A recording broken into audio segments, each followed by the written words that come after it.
Star plus के चर्चित धारावाहिक झनक में वफादारी और विश्वास का जो नाटक अब तक चल रहा था, उस पर आज की रात हमेशा के लिए विराम लग गया। मंत्री जी के बंगले में जश्न का माहौल था। चारों तरफ जगमगाती रोशनियां, सजे हुए फूल, संगीत की धीमी धुन और मेहमानों की भीड़। हर कोई मंत्री जी की सफलता की तारीफ कर रहा था, उन्हें बधाइयां दे रहा था और उनके राजनीतिक कद की चर्चा कर रहा था। इसी भीड़ में अंकुश भी मौजूद था, वही अंकुश जो मंत्री जी का सबसे भरोसेमंद इंसान माना जाता था, उनका दाया हाथ, उनका भाई समान। चेहरे पर शालीन मुस्कान, आंखों में विनम्रता का भाव और चाल में पूरी निष्ठा का नाटक। कोई नहीं जानता था कि इसी मुस्कान के पीछे साजिश की गहरी परछाई छुपी है। मंत्री जी हॉल के बीच मंच पर आए, माइक संभाला और पूरे आत्मविश्वास के साथ बोले कि अगर आज वे इस मुकाम तक पहुंचे हैं तो उसमें अंकुश का सबसे बड़ा योगदान है। उन्होंने सबके सामने कहा कि दुनिया इधर से उधर हो जाए, लेकिन अंकुश की वफादारी पर वे आंख बंद करके भरोसा कर सकते हैं। तालियों की गड़गड़ाहट गूंज उठी। अंकुश ने सिर झुकाकर धन्यवाद स्वीकार किया, मानो वह सचमुच वफादारी की मिसाल हो। लेकिन दूर एक कोने में खड़ी झनक यह सब देखकर भीतर ही भीतर उबल रही थी। उसकी मुट्ठियां भींची हुई थीं, आंखों में आग थी और दिल में तूफान। वह जानती थी कि यह भरोसा एक खतरनाक भ्रम है और आज अगर उसने चुप्पी साध ली तो एक मासूम की जान खतरे में पड़ जाएगी। जैसे ही मंत्री जी ने भाषण खत्म किया और अंकुश को गले लगाया, उसी पल हॉल के मुख्य द्वार से एक तेज आवाज गूंजी। सब ठिठक गए। झनक आगे बढ़ती हुई बोली कि वह अब और चुप नहीं रह सकती। अचानक पूरे हॉल में सन्नाटा छा गया। मंत्री जी ने हैरानी से पूछा कि वह इस तरह बीच में क्यों टोक रही है। अंकुश ने तुरंत हालात संभालने की कोशिश की, झनक को बीमार बताकर उसे बाहर भिजवाने का प्रयास किया, लेकिन झनक अपने इरादे पर अडिग रही। वह धीरे धीरे मंच की ओर बढ़ी और सीधे मंत्री जी की आंखों में देखकर बोली कि जिस इंसान पर वे सबसे ज्यादा भरोसा कर रहे हैं, वही उनकी मौत की साजिश रच रहा है। जब उसने पाराशर का नाम लिया तो मंत्री जी चौंक गए। वही रहस्यमय दुश्मन जो महीनों से उनकी हर योजना को नाकाम कर रहा था।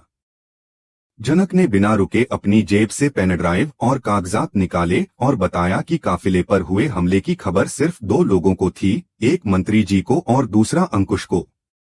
अंकुश घबरा गया, झूठा इल्जाम बताकर चिल्लाने लगा, लेकिन झनक ने प्रोजेक्टर पर ऑडियो रिकॉर्डिंग चला दी।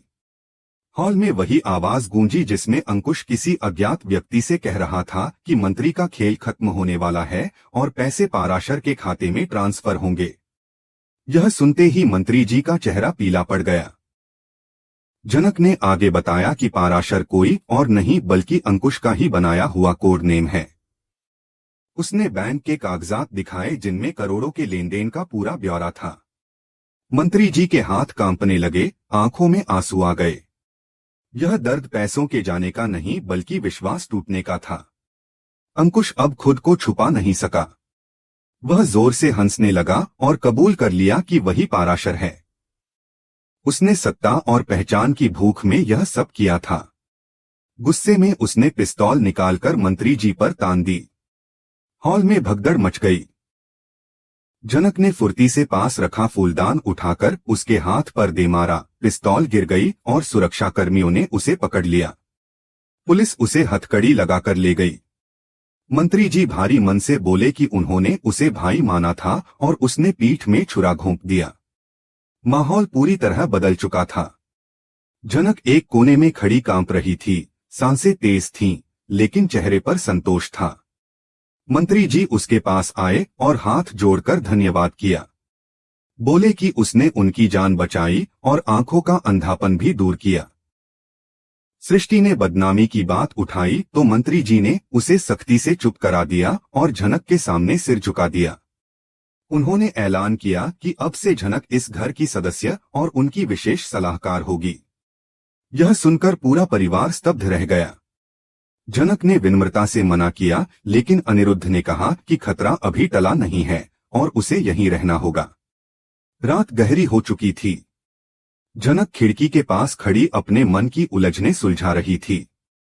अनिरुद्ध पानी लेकर आया, उससे माफी मांगी और उसके साहस की तारीफ की, दोनों के बीच एक अनकहा एहसास जन्म लेने ही वाला था कि अर्शी आ गई और तंज कसने लगी। जनक ने साफ शब्दों में कहा कि उसे किसी की जगह या किसी रिश्ते में दिलचस्पी नहीं है, लेकिन सम्मान पर आंच आई तो वह चुप नहीं रहेगी। अगली सुबह अखबारों में सिर्फ एक ही खबर थी कि मंत्री के घर बड़ी साजिश नाकाम हुई और झनक ढाल बनकर खड़ी रही। प्रेस कॉन्फ्रेंस में मंत्री जी ने सबके सामने उसकी तारीफ की, लेकिन जेल की कोठरी में बैठा अंकुश अब भी शांत नहीं था। उसकी आंखों में बदले की आग जल रही थी और वह किसी नए खेल की तैयारी में था। जेल की अंधेरी कोठरी में बैठे अंकुश ने धीमी आवाज में अपने वकील से पूछा कि क्या उसका संदेश बॉस तक पहुंच चुका है। वकील ने इधर उधर नजर घुमाकर सिर हिलाया और बताया कि बॉस बेहद नाराज हैं, लेकिन अब प्लान बी शुरू करने का आदेश दिया गया है। यह सुनते ही अंकुश के चेहरे पर एक चालाक मुस्कान फैल गई। उसने मन ही मन तय कर लिया कि इस बार निशाना मंत्री नहीं बल्कि वही लड़की होगी जिसने उसकी पूरी दुनिया हिला दी थी। झनक अब उसकी दुश्मन थी और उसे ऐसा सबक सिखाया जाना था कि वह अपनी बहादुरी पर पछताए। हमला बाहर से नहीं बल्कि घर के भीतर से होगा, ताकि किसी को शक भी न हो। इधर बोस हाउस में एक और साजिश आकार ले रही थी। सृष्टि अपनी बेइज्जती और जलन का बदला लेने के लिए दादी और कुछ पुराने रिश्तेदारों को भड़का रही थी। वह उन्हें समझा रही थी कि झनक धीरे धीरे पूरे घर पर कब्जा कर लेगी, मंत्री जी को अपने जादू में फंसा चुकी है और कल अनिरुद्ध भी उससे छिन जाएगा। दादी चिंतित हो उठीं, लेकिन उन्हें समझ नहीं आ रहा था कि किया क्या जाए। सृष्टि ने चालाकी से सुझाव दिया कि झनक के अतीत को ही हथियार बनाया जाए। उसके पिता के बारे में झूठी कहानियां गढ़ी जाएं और मंत्री जी को यकीन दिलाया जाए कि झनक किसी पुराने दुश्मन की बेटी है जो बदला लेने आई है। इन सब साजिशों से अनजान झनक मंत्री जी के ऑफिस में फाइलें देख रही थी। मंत्री जी उसे घोटालों की सफाई का जिम्मा सौंप चुके थे। तभी उसकी नजर दराज में रखी एक पुरानी तस्वीर पर पड़ी। तस्वीर में एक युवा मंत्री जी के साथ उसकी मां उर्वशी खड़ी थी। तस्वीर के पीछे लिखा था, मेरी अधूरी मोहब्बत उर्वशी। झनक के हाथ कांप गए, दिल तेजी से धड़कने लगा। क्या मंत्री जी ही उसके पिता थे? यह सवाल उसके मन में बिजली की तरह कौंधा। तभी मंत्री जी कमरे में आ गए और तस्वीर देखकर ठिठक गए। उनकी आंखों में अतीत की पीड़ा उमड़ आई। झनक झूठ बोलने की कोशिश करती रही, लेकिन मंत्री जी समझ चुके थे कि कुछ बहुत बड़ा राज सामने आ चुका है। इसी बीच अचानक झनक पर घोटाले का आरोप लगाकर उसे गिरफ्तार कर लिया गया। वही लड़की जिसे कुछ घंटे पहले सब हीरो मान रहे थे, अब ठंडी कालकोठरी में अपराधी बनकर बैठी थी। उसके मन में डर नहीं था, सिर्फ वही तस्वीर घूम रही थी और वही सवाल उसे अंदर से तोड़ रहा था। तभी संतरी ने आवाज दी कि कोई मिलने आया है। सामने मंत्री जी खड़े थे। वह मंत्री बनकर नहीं बल्कि एक बेचैन इंसान बनकर आए थे। उन्होंने बताया कि उन्हें यकीन है झनक निर्दोष है और यह अंकुश की आखिरी चाल है। जाते जाते उन्होंने वादा किया कि वह उसे हर हाल में बाहर निकालेंगे। बोस हाउस में अनिरुद्ध बौखलाया हुआ था। वह बड़े वकील से बात कर रहा था और झनक की जमानत उसी दिन करवाने की जिद पर अड़ा था। अर्शी ने ताना मारा कि शायद झनक भी अंकुश के साथ मिली हुई थी, लेकिन इस बार अनिरुद्ध का धैर्य टूट गया। उसने साफ कहा कि जिसने जान बचाई हो उस पर शक करना नीचता है। वह तुरंत बैंक पहुंचा और साइबर टीम बुलवाई। जब ट्रांजैक्शन का समय निकला तो साफ हो गया कि उस वक्त झनक मंच पर थी। जिस आईपी एड्रेस से पैसा भेजा गया था वह पार्टी में मौजूद एक प्राइवेट हॉटस्पॉट का था और डिवाइस का नाम इस आईफोन 14 दिखा रहा था।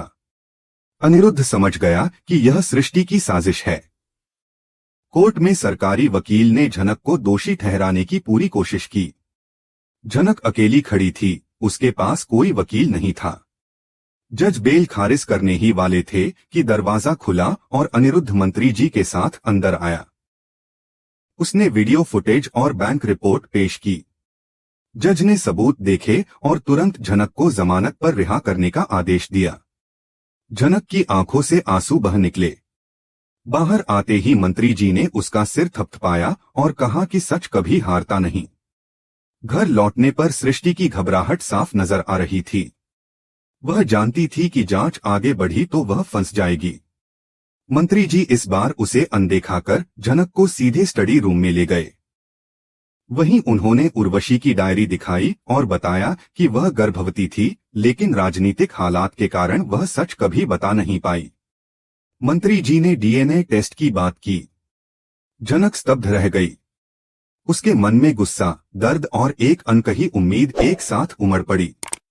अनिरुद्ध ने सलाह दी कि यह बात फिलहाल किसी को न बताई जाए। कुछ दिन अजीब शांति में बीते। जनक और मंत्री जी के बीच एक अनजाना रिश्ता पनपने लगा। उधर जेल में अंकुश को खबर मिल गई कि उसका प्लान फेल हो रहा है। उसने बॉस को संदेश भेजा कि अब प्लान सी अपनाना होगा, जनक को खत्म करना ही पड़ेगा। 2 दिन बाद जनक एक फाइल लेने अकेली कार से निकली। रास्ता सुनसान था। अचानक उसने देखा कि एक काली ट्रक उसका पीछा कर रही है। स्पीड बढ़ी, टक्कर हुई और कार खाई की तरफ फिसलने लगी। ब्रेक फेल हो चुके थे।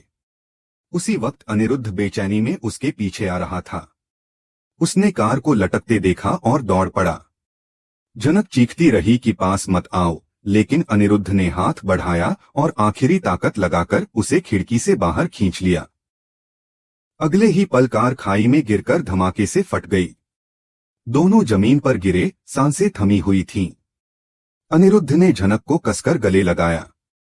मौत को मात देकर दोनों जिंदा थे, लेकिन यह साफ हो चुका था कि जनक के खिलाफ जंग अब और खतरनाक होने वाली है।